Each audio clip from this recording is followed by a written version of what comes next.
What are you saying, ladies and gents? It is your boy BucketHatSam, and we are reacting today to the new England squad that has just been announced today. Gareth Southgate has picked 28 players. We're going to be going through and reacting to the whole thing. Where do I start? But before we do, please do smash the like button. We're going to start off with the goalkeepers. Obviously, Jordan Pickford is injured, so that massively affects it. So there is obviously no Jordan Pickford in this team.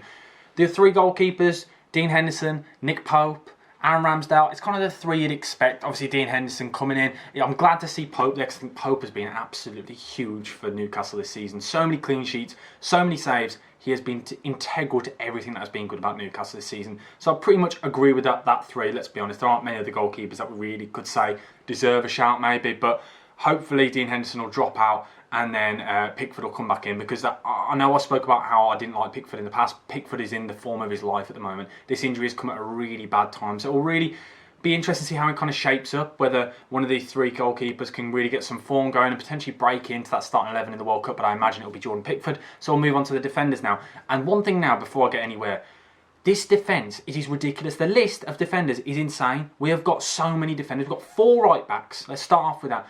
4 right backs in the squad, and this is my biggest problem with Gareth Southgate and why this squad has annoyed me. We do not need 4 right backs. You do not. There is no need to have so many. We don't need so many. And then we've got 2 left backs. 2, that's fine. And then we've got a player who can play right back and left back. It's just crazy. So we'll start off with the left backs. We've got Ben Chilwell and we've got Luke Shaw. For me, Luke Shaw shouldn't be anywhere near the squad. He's not really been playing. He's been really poor when he's played. Everything about Man United that was poor was when he was in the squad. Malacia's come in and done absolute wonders since Luke Shaw's dropped. So Luke Shaw for me shouldn't be in the squad. Ben Chilwell, yeah, I get that. He's a really good player. He's probably England's best left back. Arguably, potentially Kieran Trippier when he plays on that left-hand side. I do really like him. But then we talk about right backs now. We've got Trent. We have got Reece James. We have got Trippier. We've got Kyle Walker. Kyle Walker can obviously play centre-back, same as Reece James, but I just don't get it. I don't understand why we've got all 4. Trent has been his form has been woeful. Gareth Southgate's never really trusted him, never really played, so I don't understand why Trent's in the squad. In my opinion, Trent should be dropped. Personally, I know people might get onto me for that, but I don't understand why he's in the squad. He's been really poor recently, and he never plays anyway. Like, it doesn't suit an England system. He's a very much, don't get me wrong, he's a great right back, one of the arguably the best right backs on the planet going forward. But he suits that Liverpool system, whereas I don't think he suits 5 at the back. I don't think he suits international football personally. People might disagree, but that's my personal opinion. So I don't think Trent should be there. Kyle Walker, yeah, I sort of get it. He can play centre back as well. Reece James, obviously I get it. Trippier for me, Trippier should be there instead of Luke Shaw. It's just a different. I just think we don't need so many. But then I get it because Reece James, Kyle Walker, and Trippier should be just the 3 right backs. And the centre backs got Connor Cody, Eric Dyer, Mark Guehi, and Harry Maguire.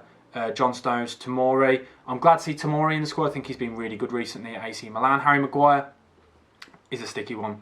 I get why he plays because he's so good for England. It's a sticky one. So I kind of probably would kind of be torn. I'm torn, but I think he should probably be in there. Let's be honest. He's probably England's best centre back when he plays. John Stones, yeah. Remember we play 3 at the back, 3 centre backs, so we need so many centre backs. Connor Cody, I get it. Eric Dyer, I'm glad to see getting a call up again. I'm really glad because I think he's been really good for Tottenham this season. So centre backs, I can't really argue. Connor Cody, yeah, I agree. Mark Guehi, yeah, he's been good again. He's been really good in that Palace side. I think him and Raheem Sterling have been really good this season. So overall, my only problem with the defence is the amount of fullbacks, specifically right backs. So now we'll move on to the midfield. There aren't many midfielders in this squad. So when you look at the list, if you ever see that England release, it's like this amount of defenders and this amount of midfielders, and then quite a lot of attackers. It's very top and defence heavy. But we'll go through the midfielders now. We've got Jude Bellingham, who 100% should be in the squad. I think he's been really good. We saw it last night when he was playing against Man City. He was so good. He is a cut above the rest. He is a very, very good player, and I hope to see him start. Then we've got Mason Mount. Mason Mount for me has stunk the gaff out. He's been very, very poor for Chelsea this season. He's not looked good at all, but for me, he's never really done it for England. So personally, he's a player that I'd probably say shouldn't be in the squad. I personally wouldn't have him there. I know, again, I'll get a lot of hate for that, but I don't think Mason Mount offers enough, and he doesn't really suit the England system. Has he ever really done it in an England shirt? Can anyone pinpoint one moment where you think, wow, what a game? I honestly don't think he's done a great job for England. I don't think he's been very good all season. Calvin Phillips, again, I think he's probably in the squad purely down to his last stint when he was with England, obviously as well with the Euros. A good overall player, but again, I don't think personally. I can see why he's got the call up. It's one of those kind of ones that he's in the squad and he's done well recently. He played well in the Champions League game when he came on against Dortmund. So overall, I can sort of see that one. I think he's probably more suited than Mason Mount. Declan Rice obviously has to be in the squad. James Ward-Prowse, Again, another good midfielder. But other than that, there aren't many midfielders that you probably could argue. I think one person who's unlucky to miss out is definitely James Maddison. James Maddison, for me, should be in this England squad. He is so good. One of the most informed players in the England squad, English players. He's been absolutely great for Leicester this season. Considering how poor Leicester have been, he's really shone. A player in a bad bunch this season. So for me, I personally think he should be there. The only Leicester player, by the way, that should be in this squad, because there are a lot of people saying James Justin should have made the squad and other players like that. Definitely not. So I agree. I agree with the majority of the midfield, but I don't think Mason Mount. I think Mason Mount for Maddison would be my change. And then moving on to the forwards now. The exciting part.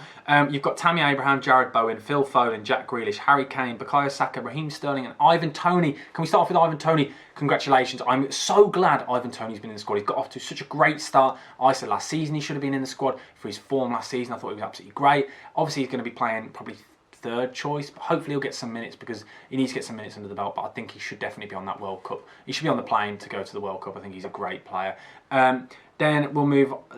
Harry Kane obviously should be in there. Tammy Abraham obviously. So I'm pretty happy with the strikers. It's the first time I look at it and think, yeah, no Callum Wilson, no Calvert-Lewin, obviously injuries. So I think that no Watkins, no Danny Ings. I'm glad. I think this is the best the best attacking three strikers we could pick. Then wingers is where I'm not happy now. Jared Bowen for me shouldn't be in this squad. I think he had a purple patch last season. I said I didn't think he should be in the England squad. I don't think he's personally good enough, and he looked really poor when he played, especially in that Hungary game. I thought he really didn't look very good.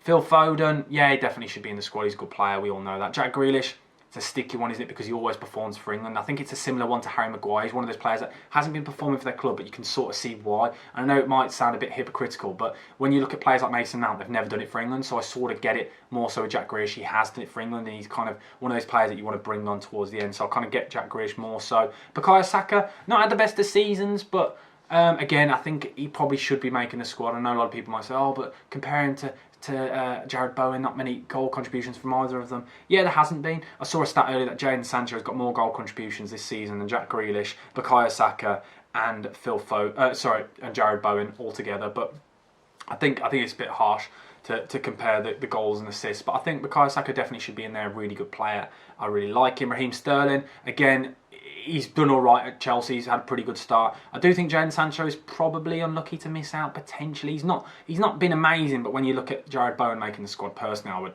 probably take Jadon Sancho over him. So it's a bit of a 50-50 with that one. But overall, I think it's an okay squad. It's not the most exciting squad because it's so defence heavy, but overall, it's Gareth Southgate's squad, so you're expecting to see this kind of players. Another player, I think a lot of people unlucky to miss out. I was unlucky to miss out Marcus Rashford, but I did read today that he has got an injury. Apparently failed a late test, so that makes more sense because potentially, I think from what I read online, that it was either going to be Jared Bowen or Rashford. Now, obviously, Rashford should have got in because he's been really good since in this new Eric Ten Hag system, but potentially he's been moved over to a number 9. But overall, it's an okay squad. But let me know, are you happy with this Gareth Southgate friendly squad? Let me know, because this is the final international break before that huge World Cup, and World Cup content will be coming all of your way, so don't you worry about that. But I'm really excited for this one. Interested to see how we get on. And yeah, it's a pretty average squad. It's just difficult to get excited about. But as I said, let me know, and please do smash the like button, and please do subscribe. But thank you for watching. BucketHatSam over and out. Thank you. Goodbye.